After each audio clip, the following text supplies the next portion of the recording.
guys, so what I'm trying to say here is, guys, that for oxygen requirements, we also call it aerotolerance. Okay, so what you are going to do here is you will have three basic requirements of the oxygen. If you have an organism that is an obligate aerobe, okay, means that will grow in full oxygen, meaning 25% oxygen which is there in the atmosphere. Okay, now if you have an obligate anaerobe and will grow very well in anaerobe, means absence of oxygen, meaning it will grow in 0% oxygen well, right? Meaning it needs carbon dioxide, right? The other way to think is it needs carbon dioxide, right? Make sense? Then you have something called facultative. Okay, facultative anaerobe will, it's got best of the both world because it is going to be able to grow. This is your thioglycolate media, and that's what that media is, where it's written. Thioglycolate gets reduced and it becomes colorless, okay, when there is no oxygen. Okay, so when you will inoculate your three organisms, then what you are going to do is that you are going to inoculate simply, and then you will see their growth. If it is an obligate aerobe, it is going to grow here at the top of the tube, because this is where you have the most oxygen, right, in the tube, right? That will be your obligate anaerobe. Your obligate anaerobe will not like oxygen, right? So it will grow mostly at the bottom of the tube, right? Because this is where you have zero oxygen. Now your facultative is finicky, like I told you. It will grow, it will grow everywhere pretty much, because although it would love anaerobic condition, but even if it gets oxygen, it is still gonna grow there, because it just adjusts everywhere.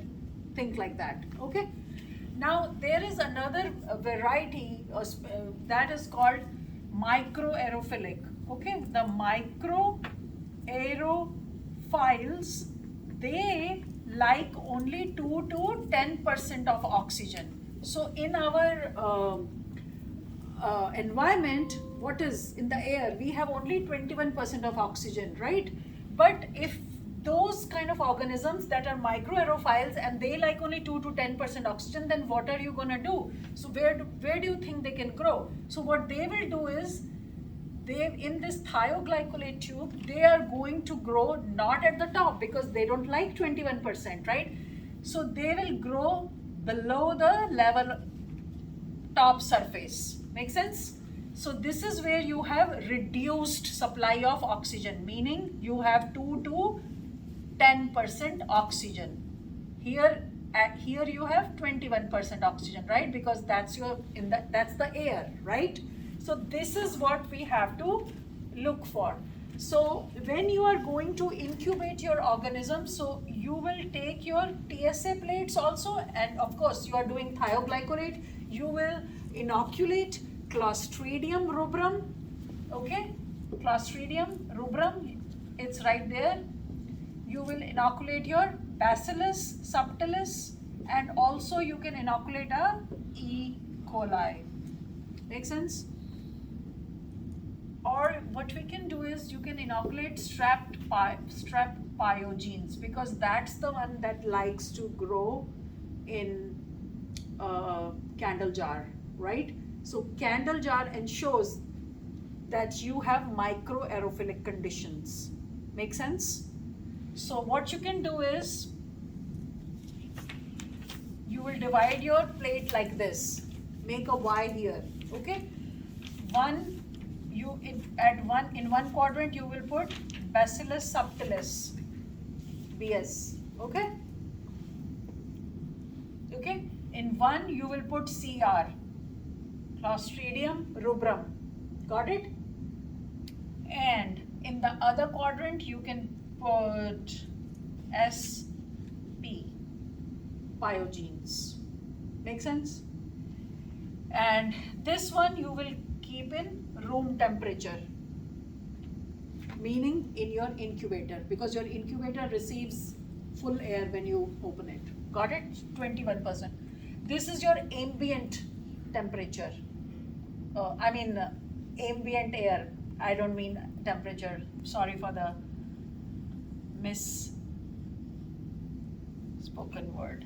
Now this one you will keep in BS, Bacillus subtilis, Clostridium rubrum, and Strep pyogenes. This one you give it not the, when I say RT, I take it back. I mean to say ambient air, okay? Ambient air, meaning you will incubate it in the incubator where you have ambient air, right? Whatever 21% oxygen will go in there, right? And then this one you will incubate, yeah, but before that you will put it in the candle jar. Okay, so candle jar ensures microaerophilic condition. Why? Because when you open the jar, the oxygen is there, but then you light the candle. The candle glows, lights until it has oxygen. As soon as all the oxygen that is in the candle jar is used up, then there is only carbon dioxide in the candle jar, right? So we can ensure that there is less percentage of oxygen in there, meaning 2 to 10%. Make sense? And that is what these microaerophiles need. They need more carbon dioxide. They are capnophiles. Capnophiles means the ones that love more carbon dioxide. Make sense? So that's what we will be able to tell whether BS meaning Bacillus subtilis or Clostridium rubrum or Strep pyogenes. Which one will grow better in candle jar in microaerophilic condition. Now we also have to test for the one that is a obligate anaerobe. For that we will create conditions in gas pack. So gas pack is a container. Again you will have these three organisms, Clostridium rubrum, Bacillus subtilis, and Strep pyogenes. For the gas pack we have a special container, and we are going to put it in the container, and let me show you here. If you can pause, percent oxygen. You see that here? You will have 0% oxygen condition, and this is what you will be doing. So in this you can grow certain species of Clostridium rubrum, which is anaerobic. Okay, and gas pack we will put a sachet which will absorb all the oxygen that is present in the jar. Okay, and to ensure that there is no more oxygen, whether oxygen has completely gotten removed from there, we are going to use an indicator strip that is called methylene blue. So if that strip changes to white, that ensures that there is complete anaerobic conditions inside the gas pack. Make sense? And that's all.